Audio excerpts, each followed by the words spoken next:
Okay, good afternoon. Hold on. And a belated Chag Ha'atzmaut Sameach, Happy Israel Independence Day. Welcome to our 19th webinar Wednesday, featuring the one and only Professor Paula Kabalo, one of Israel and BGU's best and brightest experts in the field of all that is David Ben-Gurion, Israel's first and certainly foremost prime minister. Paula and I met when I started at Ben-Gurion in 2011, and we immediately hit it off and became very good friends and colleagues. Rarely had I met anyone with as much passion for Israel and the old man, as Ben-Gurion used to be called by those who loved him and also by those who didn't so much. Shalom and bonjour, and hello to all of you who have registered from around the globe, to be exact, Israel, England, Scotland, France, the United States, and of course, Canada. A special shout out and shalom to a devoted and most enthusiastic follower of our webinars, supporter of our wonderful university, and fellow Montrealer, Gita Lackman. We might also have some of our colleagues from the associates offices in the US of A, Europe, South America, and Mexico. For those of you who don't know, I am Mark Mendelson, Chief Executive Officer of the Canadian Associates of Ben-Gurion University, and it is once again my pleasure and honor to be moderating today's program. Before we start, however, I would like to screen a short 2-minute video on Ben-Gurion University that was shown only 4 days ago for the first time during our World Board of Governors meeting. Zach and Chimmy.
All I can say is I hope that I'll be around for the next 50 because, you know, I started here in 2011, and every day for me is just a revelation of how outstanding our university is, led by staff people and professors like Paula.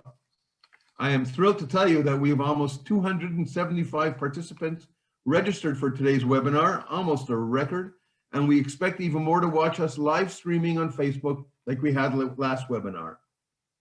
And just for your information, we have had well over 3,000 attend our webinar Wednesdays, so we must be doing something right. On behalf of all of us at CABGU, Canadian Associates of Ben-Gurion University, I welcome you and thank you all for participating. I must say that this is just another feather in our Canadian cap, or should I say, our Canadian toque of successes during these difficult COVID times. Our format today will be similar to our other webinars. I will first introduce Professor Caballo, and after she finishes her presentation in about 20 to 30 minutes, My colleague Galit Solomon, Director of Marketing and Communications, will moderate the question and answer segment. Zach Ostrov, Executive Director of Winnipeg, along with Shimi Wenner, Executive Director of Toronto and the Atlantic Provinces, two of our in-house techies, will be handling the behind-the-scenes issues, and as always, will allow us to have a smooth and glitch-free webinar. For our listeners, whoever has comments or questions, you will see the icon at the bottom of your screen, which you will just have to click on to submit your question. Remember, the topic today is Birth of a Nation. Celebrate David Ben-Gurion through his thoughts, writings, and journals, and of course, his archives. It is now my honor and pleasure to introduce one of Israel's top researchers and scholars on David Ben-Gurion and the study of Zionism in Israel. My good friend and lucky recipient of two major 7- and 8-figure donations from Canada during the past few years, one of which is for a new building which will be completed and dedicated in about a year and will house the Institute and the National Archives of David Ben-Gurion. Paula is currently the director of the DBG Research Institute for the Study of Israel and Zionism at our Sde-Boker campus. In 2017, following a most generous donation from the Azrieli Foundation about 5 years ago, she was also named the founding head of the Azrieli Center for Israel Studies. Paula has published dozens of highly acclaimed articles on the patterns and roles of civic associations in Israel's early history, as well as on the role of leadership of David Ben-Gurion during the first decade of her state. Her most recent book, Israeli Community Action, Living Through the War of Independence, was published by the Indiana University Press in 2020. Quite an accomplishment, and I understand that it may be up for a special award. She has hands-on access to the original journals of Israel's first prime minister, and I can tell you that when she reads from them, one literally gets shivers up one's spine. As a matter of fact, a personal anecdote and true one, this exact reaction with accompanying tears on the part of a visitor about 5 years ago to the archives housed in the Institute resulted in that individual, along with his wife, to decide to make a most significant and transformational donation to Ben-Gurion University in order to build a new Institute building, which will also house the original David Ben-Gurion archives and journals, and it will become the David Ben-Gurion National Archives Building of Israel. What a treasure and legacy for this outstanding and most modest couple who have also become very good friends of mine and my wife. So with no further ado, I present you the one and only Professor Paula Kabalo. And no, she was not named after Paula Ben-Gurion, but who knows? By the way, she has a very strong family connection to Montreal. Paula, the screen is all yours. Thank you, Mark. And yes, it feels great being in Canada, at least through this method. And you're right, Mark. I have very strong ties to Canada. My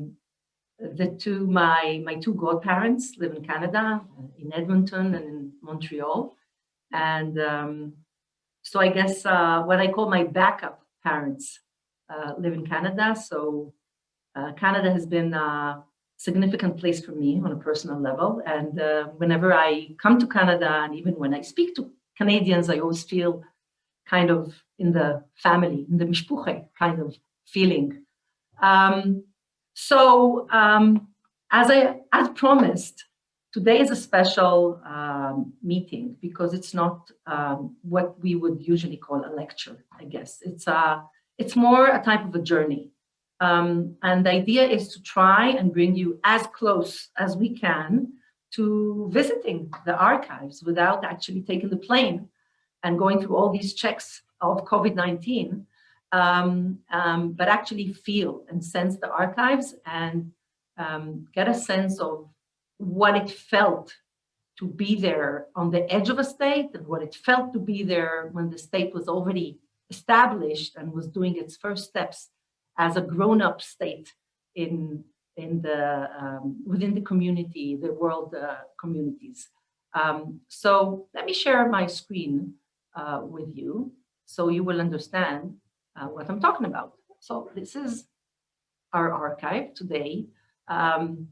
As Mark promised, yes, we are going to have a new archive thanks to you thanks to our Canadian friends, a dear couple that decided to pick up the gauntlet. And so we're going to have a real archive, and that archive is going to have an exhibition hall. So in fact, each one of you will be able to come and visit and sense and feel and smell this excitement that we go through. We're lucky to go through it, to experience it on a daily basis. These looks just like boxes, and I guess some of you might think that they look like boxes that we use when we want to, I don't know, when we want to move from one house to the other. So boxes usually give us a sense of, oh, a lot of work. But in fact, each one of these boxes is a treasure, has piles of documents that, in fact, give us the sense of, it's like a big puzzle with many pieces that when we put all of them or many of them together, we get a better understanding of how we have reached to this point in the first place. Allow me to start in a special moment in Ben-Gurion's life and in the Jewish people's life, and that is July 1945. World War II ended 2 months ago in Europe, and the horrors of the Holocaust have been revealed. And Ben-Gurion visited the United States to start what eventually will become Israel's army, and to bring together people that will lead to that direction. And while he's on the ship sailing from New York to London, he is writing in his diary. This is how it looks like. I guess it looks like, I don't know, like an ancient language that none of us can read. But what you might be able to see is that there are lots of numbers here. So many of the writings of Ben-Gurion in his diaries are in fact numbers and numbers and numbers. But when we zoom into some of the writings that express his inner thoughts on that ship, on that journey, it's striking what Ben-Gurion is thinking of in those dramatic days. And let me quote for you. Left in Europe, he's listing the numbers of Jews that are left in Europe. So he writes how many Jews lived in Europe before and how many are left now. And he goes French, 120,000, Belgium, 20,000, Holland, 15. And he calculates how many Jews are left in Europe. And then he goes on to calculate how many Jews are left in the world. This is what goes through his mind while he's sailing from America to London to the first Zionist convention to be gathered after the war. But Ben-Gurion doesn't have the nature, I would say, of writing down and seeing the horrific numbers and then becoming desperate. In fact, he writes down a conclusion, and the conclusion is the following. He says, the extermination and the statist tendencies in the world question the future existence of the Jewish people. Only an immediate state in the country, or in Hebrew, as he says, ba'aretz, massive immigration, educational activity in the diaspora, and political pressure to release Jewish communities in Eastern Europe can turn the tide. In fact, what he does is, after listing the situation, he writes down a program. This is what we need to do. And 3 years later, he's faced with, I guess, one of the biggest challenges after the Holocaust, and that is the challenge of the War of Independence, the 1948 war. So let's follow his thoughts through the diaries and through the writings and the notes that he writes to himself in the diaries. And again, it's the same pattern. It's numbers and numbers and numbers. Take a look at the photo. The photo is Ben Yehuda Street in Jerusalem on February 22nd, 1948. If you hear a noise, it's because there's a plane going on my head. So while the people of the Yishuv, while the Jewish community in Palestine, in Eretz Israel, is going through the horrific and challenges of a total war that is hitting all over the place, Ben-Gurion is writing down in his diaries notes after notes after notes. And through those notes, we can actually see what was bothering him, how was he dealing with the situation. So this note, for example, which is just a note we found outside of the diary, it's just a piece of paper with numbers, is the number of how many potential soldiers can be admitted to the army. He divides them into age group, he divides them into experience in warfare, and he even mentions how many engineers and how many doctors could be admitted into the army. Another note is a note referring to equipment. In order to fight a war, it's not enough to have mortars, warfare ammunition, and bullets and rifles. In order to fight a war, one needs to have also basic equipment for the soldier. So Ben-Gurion writes in one of these entries, he writes, I translated it for you guys. Ben-Alti demands to prioritize the offloading of, and then he lists, steel helmets and tents arriving from the US. He demands also to confiscate all canned goods for the army, meaning that we should make sure that the soldiers also eat. To be sent to the battlefield, there's a shortage of socks. Yes, you heard me correctly. Ben-Gurion writes in his diary, we need to take care of the socks. The soldiers don't have enough socks. They don't have enough shoes. They don't have enough blankets. The local shoes, Ben-Gurion writes to himself, the local shoes, the ones that we produce here in Eretz Israel, get worn out in 2 months instead of 6. Canteens are brought from South Africa.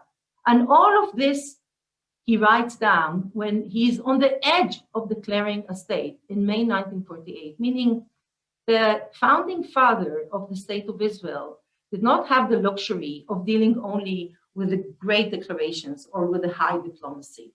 He had to take care also of the shoes and the water canteens and the socks that were not enough for the soldiers.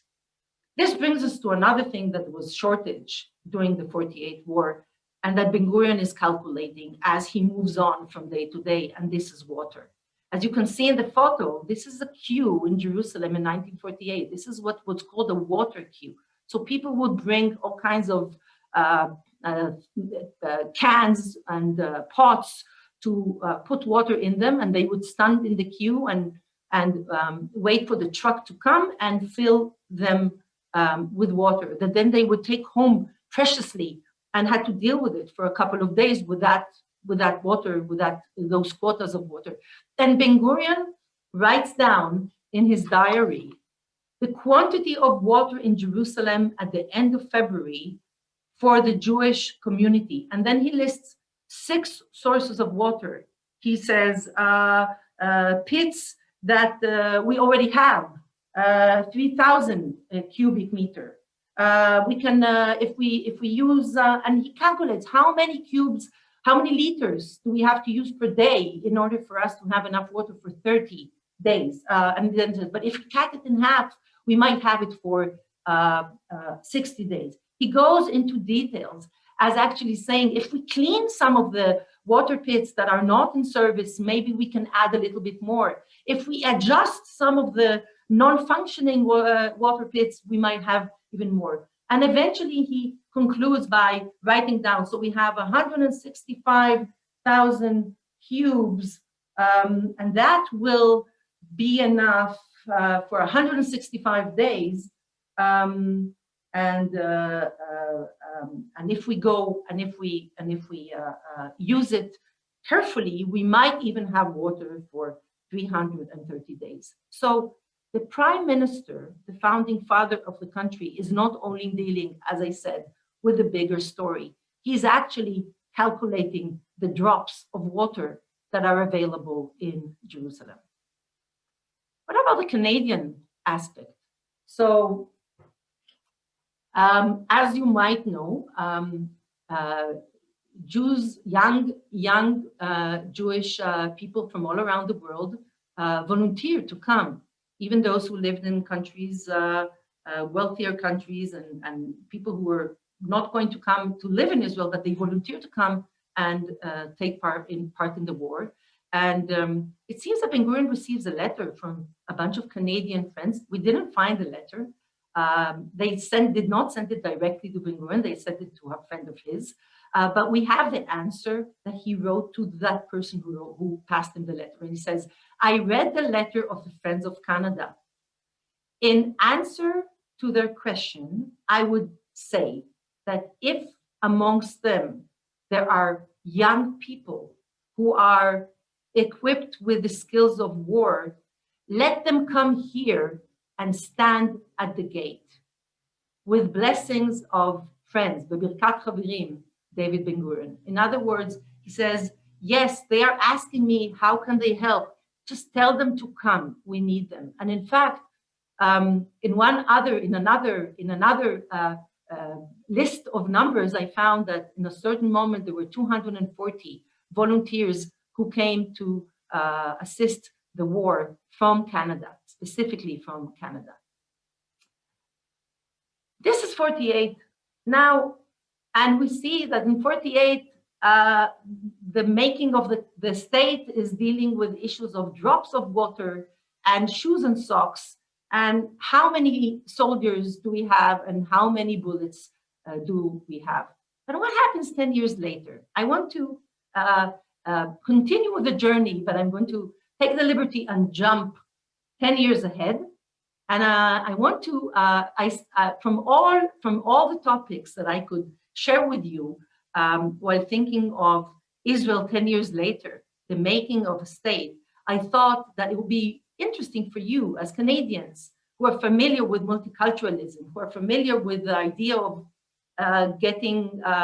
enjoying from the richness of cultures and civilizations from different parts of the world. I thought the most interesting thing for you guys could be to see how Israel and Ben-Gurion are reaching out to the non-Western parts of the world, are reaching out to the non-Christian parts of the world, trying to engage in, deepen the relations with those new states that were established after World War II. I'll give you some examples that I think might be of interest to you. The person in the photo is the president of Burkina Faso.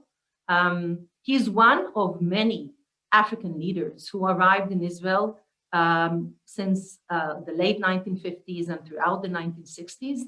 And when they came to Israel, usually they would travel around and they would meet with leaders and with people who were involved in different fields, but they would also meet with Ben-Gurion. And I think I don't have to convince you that they had an interesting conversation right here. But the letter, the text that I want to share with you is a very special one. And that is the letter that Ben-Gurion wrote to Kwame Nkrumah, who was the founding president of Ghana, which was, as you might know, the first African country to achieve independence in 1957. And Ben-Gurion writes a long letter full of, I would say, expressions of excitement to Kwame Nkrumah. And just to give you the context, so there was a delegation from Ghana who came to Israel.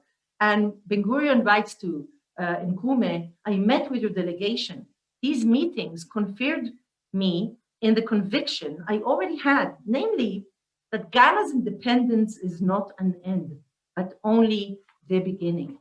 And then he goes on and says, and shares with Nkrumah his own experience as from Israel. As what does it mean that it's only the beginning? That you think you declared independence, but now it's just starting. This whole journey of becoming sovereign is just starting. And Ben-Gurion goes on and writes the following: from such experience as we had in the 9 years of our independence, I know that it is comparatively easy to arouse the people to fight for their independence, but much more difficult to persuade them to devote themselves to the everyday, unromantic work of construction and development.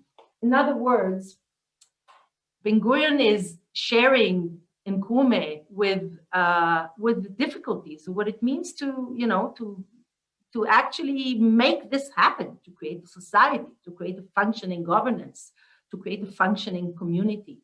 And then he goes on, if Ghana succeeds, and he shares Nkrumah with the value why he values so much the creation of the independence of Ghana. If Ghana succeeds, Ben-Gurion writes, the inevitable result will be the achievement of freedom and independence by all those African people that are still living under foreign rule. Because remember, this is 57. Ghana's success, therefore, is of world importance.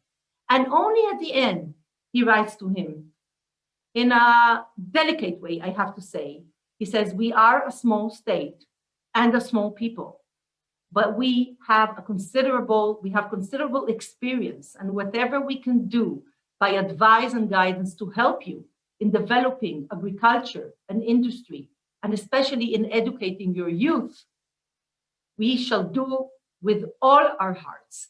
So he, in a gentle way, he offers his help. He offers Israel's help. Israel is 9 years old at this moment, but is already offering its help to other new states. So it's already considering itself as, let's say, an old-timer state that can offer its help and its advice and its experience to other young states who are doing their first steps.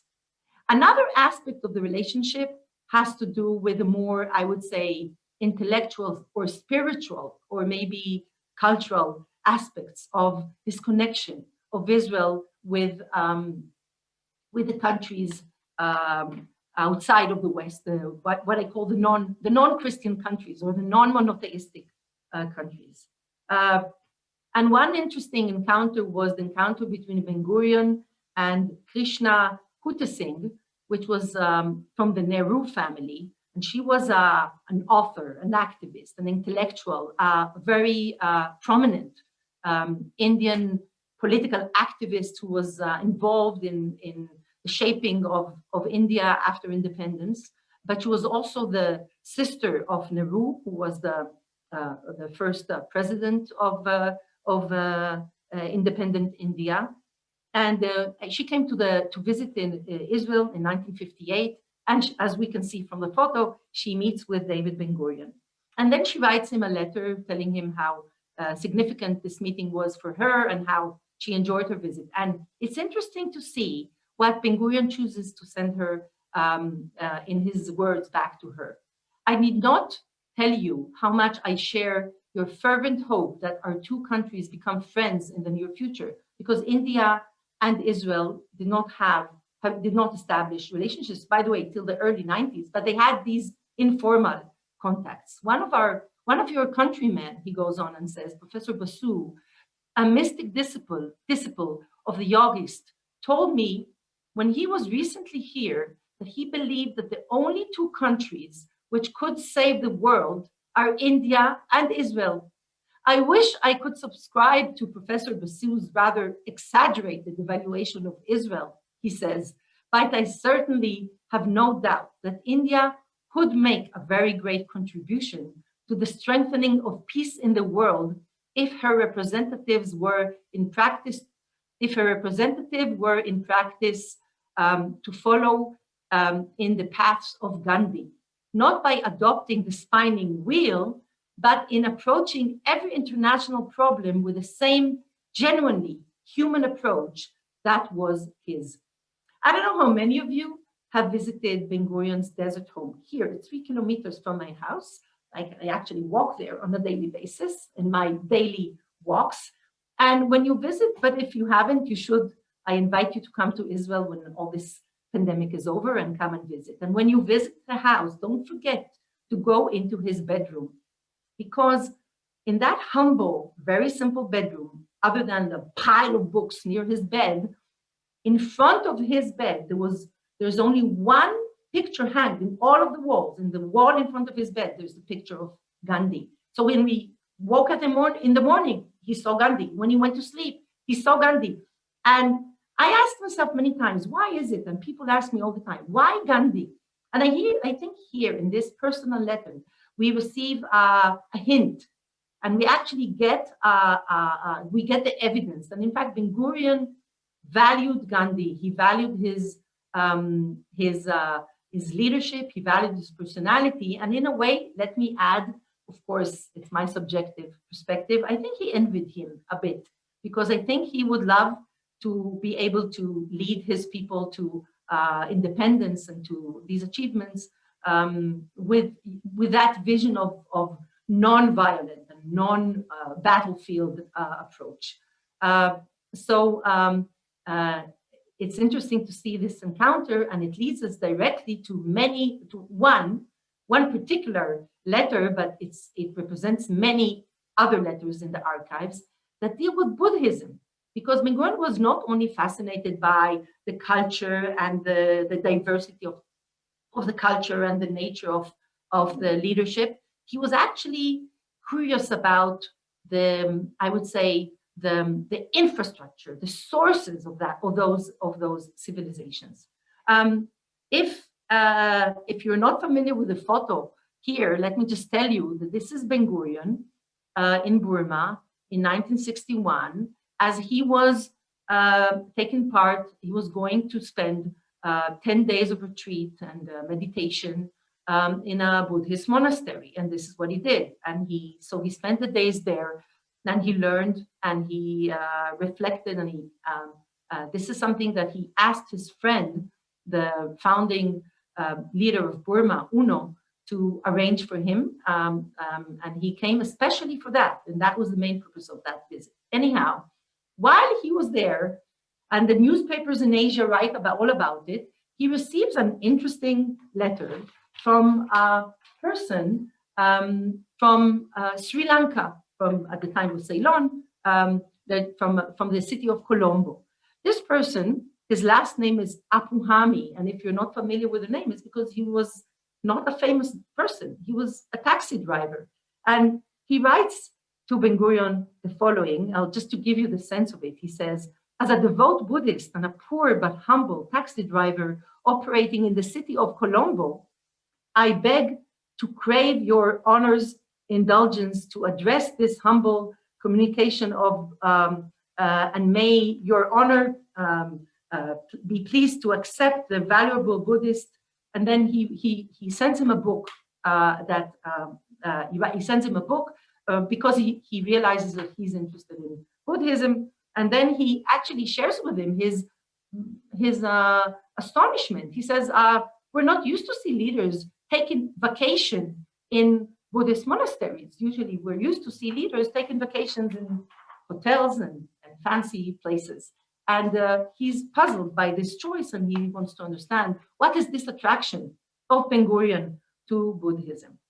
Now, Ben-Gurion is blunt, and he writes him an answer, as he, by the way, as he tended to do as much as he could, to write answers to just lay people, regular people, common people who wrote him letters and shared ideas and thoughts with him. So he writes him back, and he says to him bluntly, you may be disappointed if I tell you, the taxi driver in Ceylon, you may be disappointed if I tell you the truth about my attitude to Buddhism, but I am confident that you, as a devoted Buddhist, love the truth, whether it is pleasant or not. And then he goes to explain why is he interested in Buddhism, and let's read it here together. He says, I am not a Buddhist, and I did not go to Burma to be a Buddhist. I'm not interested in converting. Although I went into retreat for 8 days with 2 Buddhist theras and the director of the International Institute for Advanced Buddhist Studies in Rangoon to clarify to myself several problems of Buddhist doctrine. I am a Jew and a disciple of teaching of my people's prophets, some of whom lived centuries before Buddha and some in his day. But I greatly esteem the Buddha as one of the greatest personalities in the history of human race.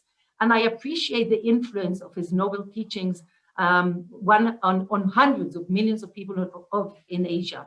Thus, when I came to a Buddhist country like Burma, my friend Uno, the Burmese prime minister, helped me to meet Buddhist scholars to discuss the Buddha's philosophical and ethical teaching. So 10 years after the establishment of Israel, only 1 decade, less than a century, in fact, Israel is not only leaving behind its mentality of war and siege. That doesn't mean that war and siege was not around. I mean, war was still taking place, unfortunately. But Ben-Gurion is already looking around and trying to find, trying to contextualize Israel in the greater world, trying to contextualize it in the region, in the continents that are in the adjunct continents, and trying to reach out to cultures, philosophies, and religions that he believes could enrich Israeli and Jewish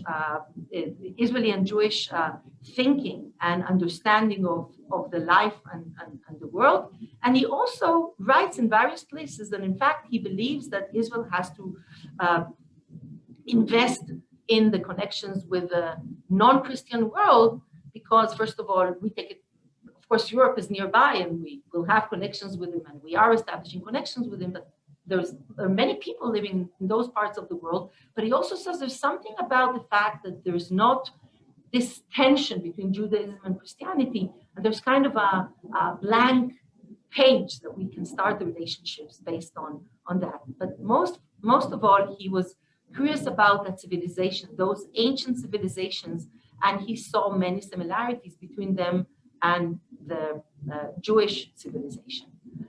Was he actually planning that, or was it just something he bumped into by coincidence? Well, I want to take you back to 48, but not to the war. I want to take you back to one of those writings, those handwritings in one of the diaries of 48 that reflect, it might be a draft, it might be some thoughts of Ben-Gurion, but clearly it's the deepest we could get to understand what crossed his mind while he was in the midst of this turmoil of the making of the state. So it's Saturday, December 25, 1948. And guess what? This is the day that Canada acknowledged the state of Israel. And this is how I bumped into this in the first place, because I was looking for Canada in the diaries and I found this entry thanks to you.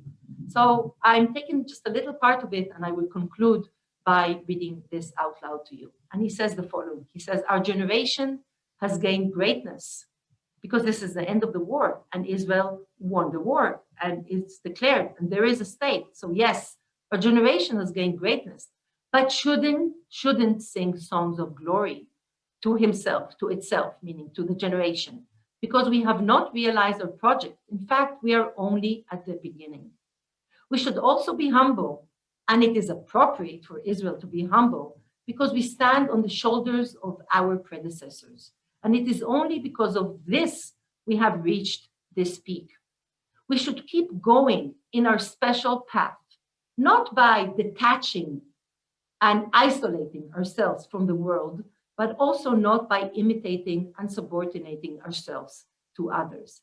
And in other words, already then, when the war was officially still on, and when the future of Israel was really just starting, and he could not have any clue of what was expecting Israel and the Israeli society in the future, already then he says, let's be part of the world and let's remember that we are part of a greater thing, we're part of a greater civilization.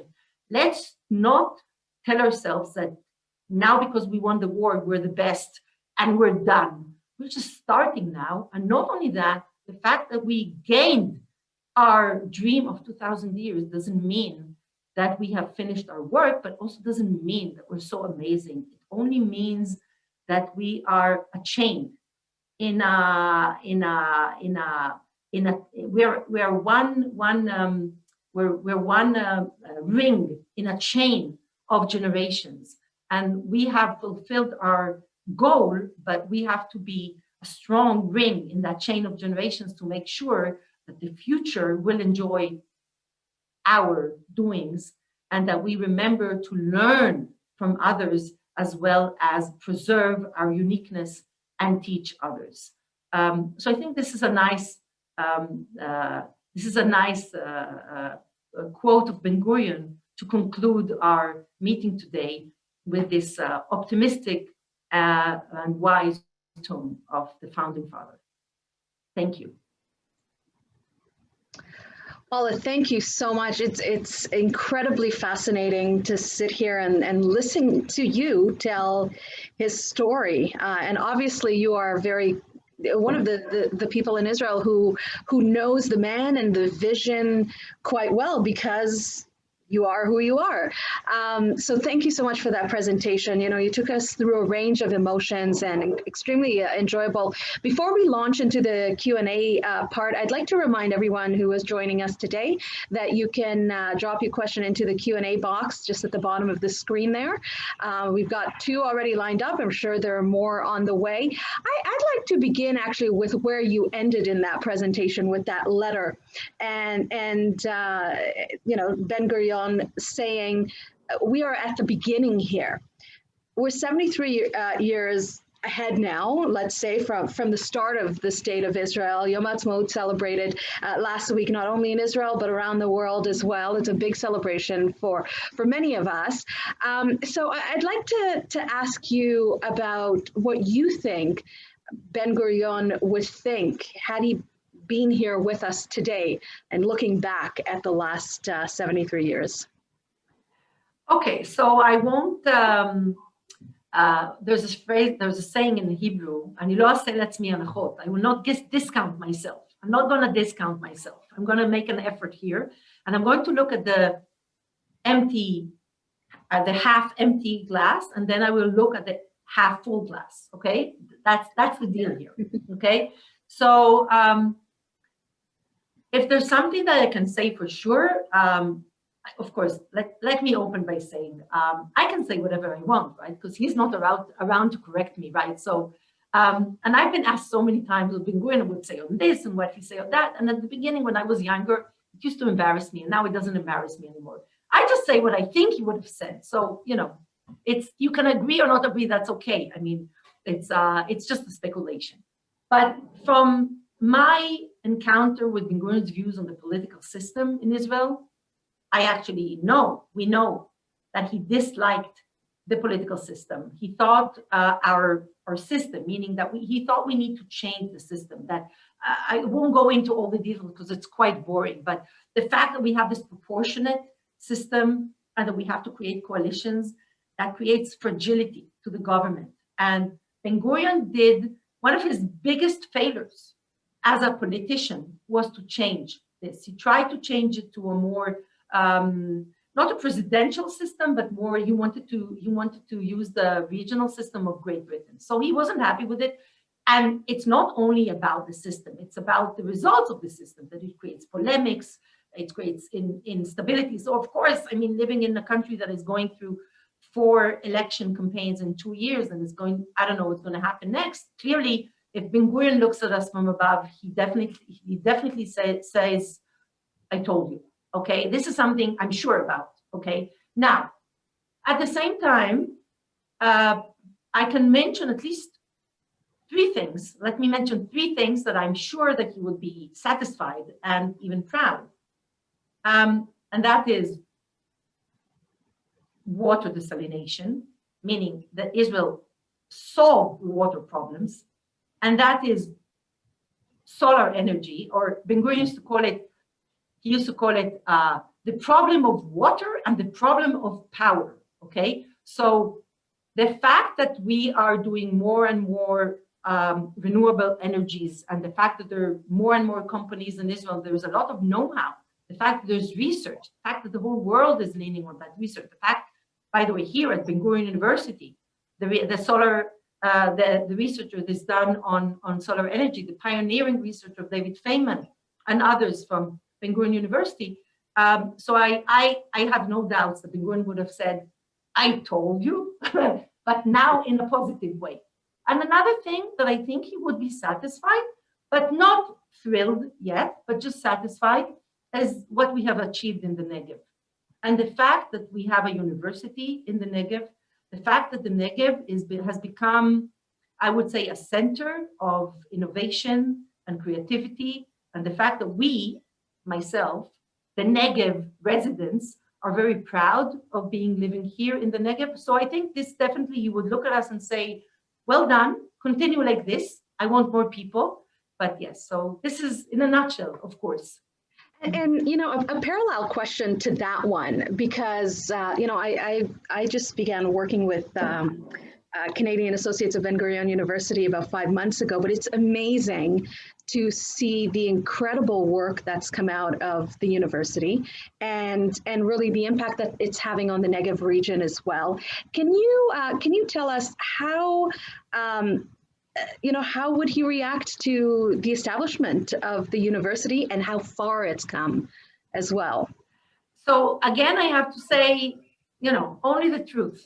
So, yeah. So let me be blunt here and say that, in fact, Ben-Gurion wanted the university to be at the Sde Boker campus. Now, for those of you who are not familiar with the nitty-gritty of the regions and, you know, all these issues of, you know, where exactly in the Negev we are and what is considered to be south and north.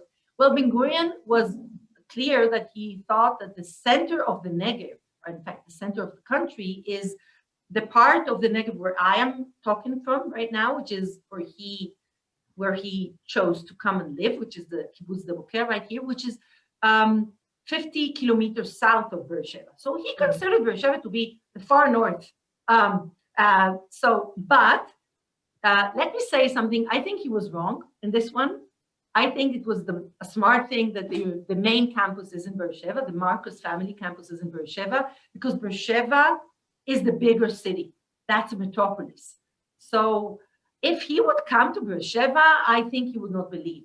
I mean, not only, look, there's a university in Beersheba that attracts students from all over the country and from all over the world, by the way. We have an international program, the Woodman-Scheller Israel Studies program. In Israel Studies, the master's program, we have students from Korea, from China, from America, from Germany, from literally from all over the world, from India, from you name it. And so I think that he would be surprised, but satisfied, because he himself writes in many places that he wants international students to come and study in Israel. And he believed that the Negev is a gateway of Israel to the world. So I don't think we'll be surprised from that respect, but he will be satisfied that his vision is actually realized. I'll tell you what would clearly make him proud, and that's the fact that high technology is done in the desert.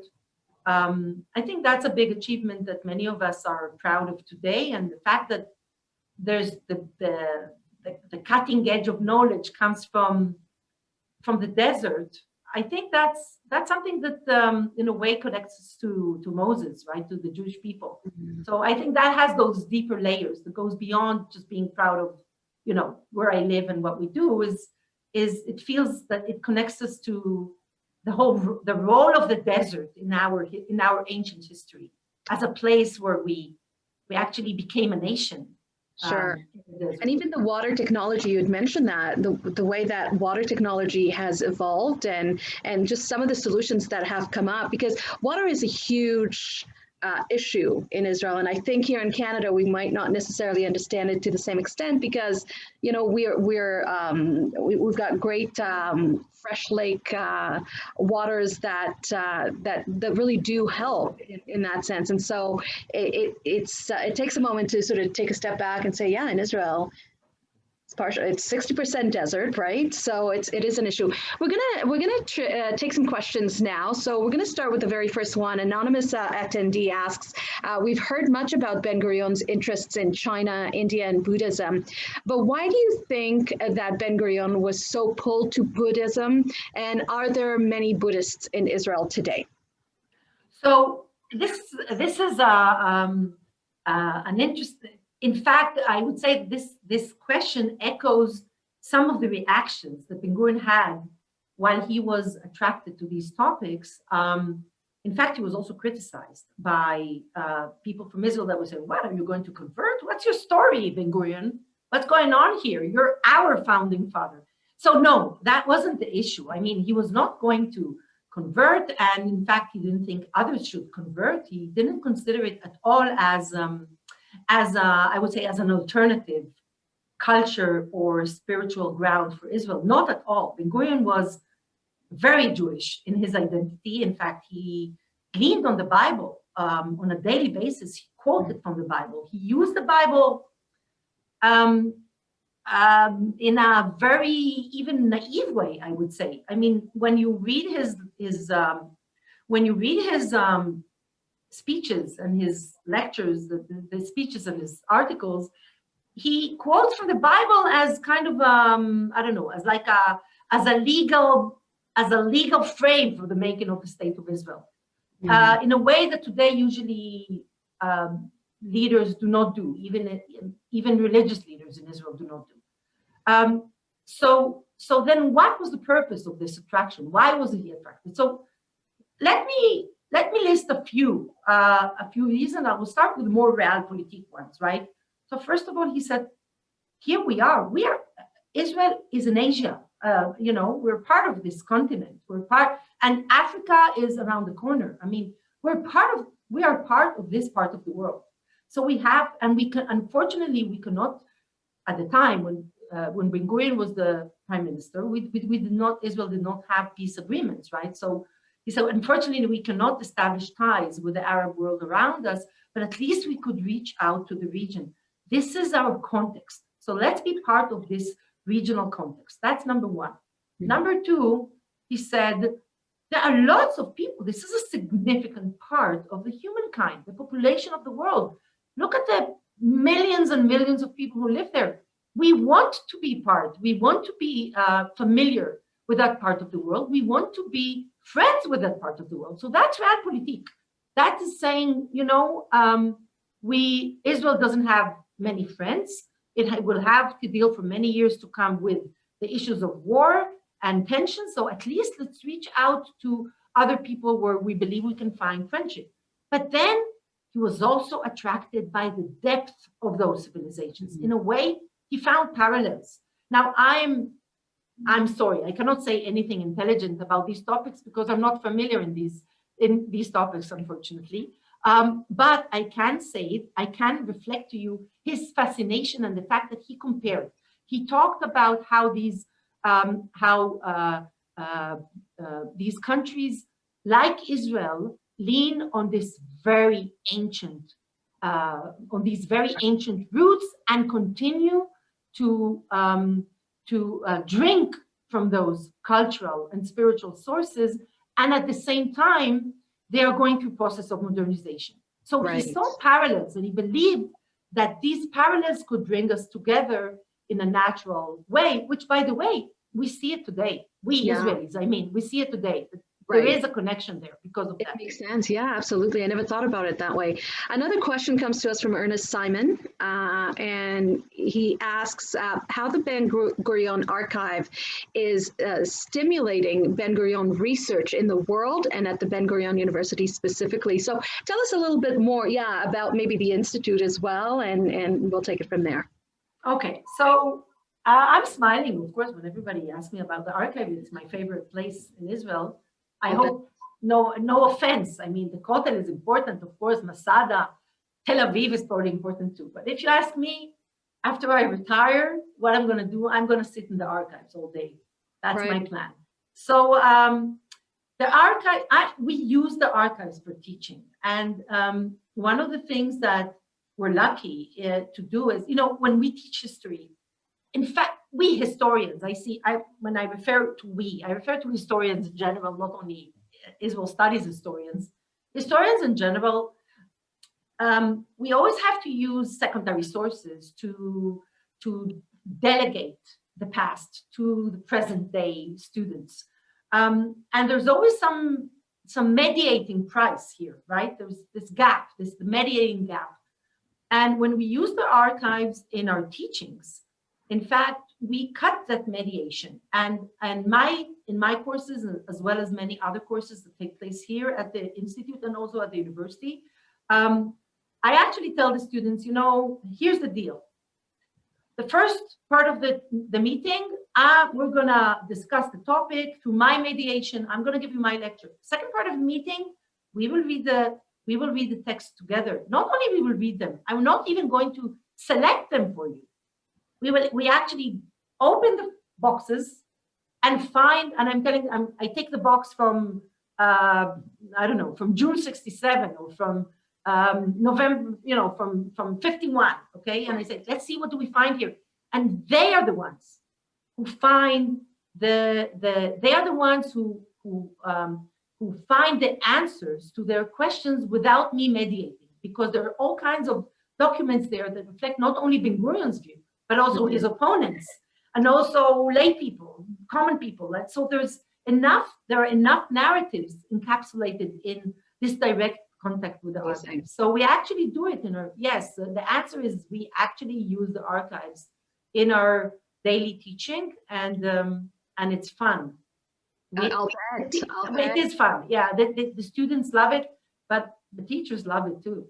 Yeah, it's a piece of history, I would think, that for students to have access to, it would be fascinating. Richard Levy asked, did Ben-Gurion correspond with Gandhi, meet him, exchange ideas with him? Not that I know.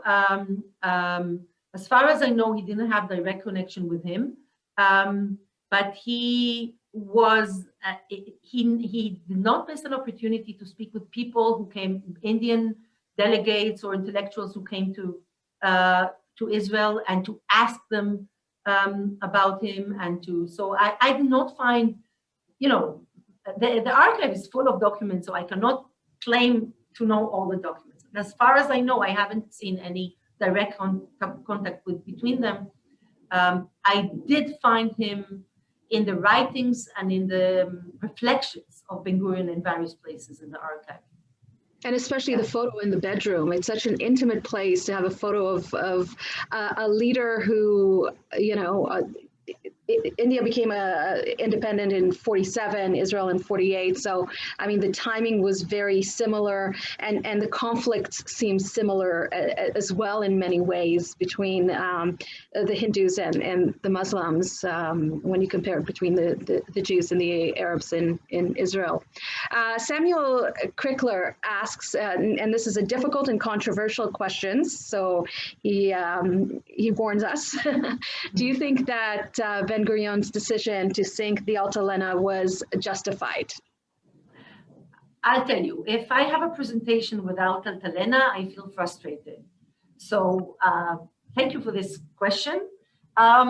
This is another topic that I have been looking at carefully, and I teach it. And in fact, when I teach it, what we do is we actually reconstruct the story.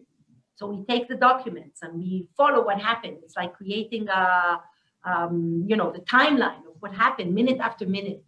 I'm going to present my opinion, which is also Ben-Gurion's opinion.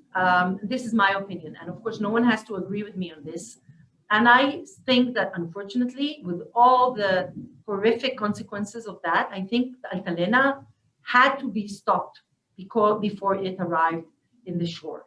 Now, for those of you who are not familiar, we're talking about a ship that the IZL, the Irgun Tzvai Leumi, the national military organization headed by Menachem Begin, was bringing this ship with arms and with warfare equipment for the war. It's a very long and complicated story, because the ship was supposed to arrive to the country before independence, before statehood, and that's a crucial piece of information, because before there is an army, then anyone can bring arms into the country. But after there is sovereignty, and after there's sovereignty, there has to be one army. So any arms, any warfare equipment that is brought into the country has to be brought to the army, the one sovereign army, and then distribute. Now I'm presenting you my own agreements, but in fact, this is what Ben-Gurion. I'm in this particular case. I embrace Ben-Gurion's views. This was his view, that if you want to have sovereignty, you need to have control over the use of force, which, by the way, is the definition of Max Weber of what a state is. So Ben-Gurion was familiar with that, and he wanted to avoid a situation where there are many armies. Now, there was negotiation, and why the negotiation between the army representatives and Begin failed, that's a different story. If you want, you can ask me to come again. I'll give you a whole lecture only about that. But let me just say that this was a moment in which the leader had to decide between conflicting values. And after most of the people went down, left the boat already in Kvarvitkin, and most of the ammunition was taken out of the boat already beforehand, and after warning and all those things, warning that he gave the order. And in fact, the government of Israel approved it. Now, 19 people, 19 people overall died in this event. 3 of them were our IDF, were Aganas, army soldiers. 16 were people from the IZL. These were precious lives that were lost in this horrific event.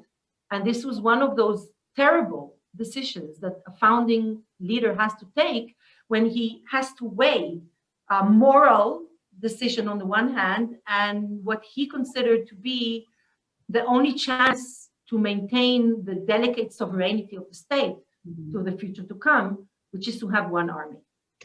Right. Very good. I see Mark is joining us, and it's 1 o'clock. Thank you so much. I really appreciate your time. It was a lovely conversation. Thank you, Galit. No, I It was a don't, pleasure. Paula, I don't think there's anyone who I have heard of who can speak about Ben-Gurion like you do, as if you're old friends and buddies. I inspire you always, and every time you speak in front of a crowd, you could literally speak for hours and hours on each issues and events that happened in those days. And the next time you also have to speak about the 2-3 days preceding the Declaration of Independence in May 12th, 13th, and 14th. So you did it. Thank you so much, Galit. Once again, a masterful job in fielding questions and moderating today's program. CTV's loss is certainly our gain. Huge thank yous to our listening audience for supporting us and the outstanding Ben-Gurion University. If perhaps you would like to donate a building, Paula would.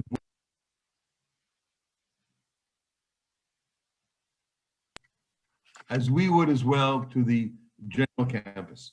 But seriously, like all universities, Ben-Gurion relies on its friends to support the research and building being conducted there.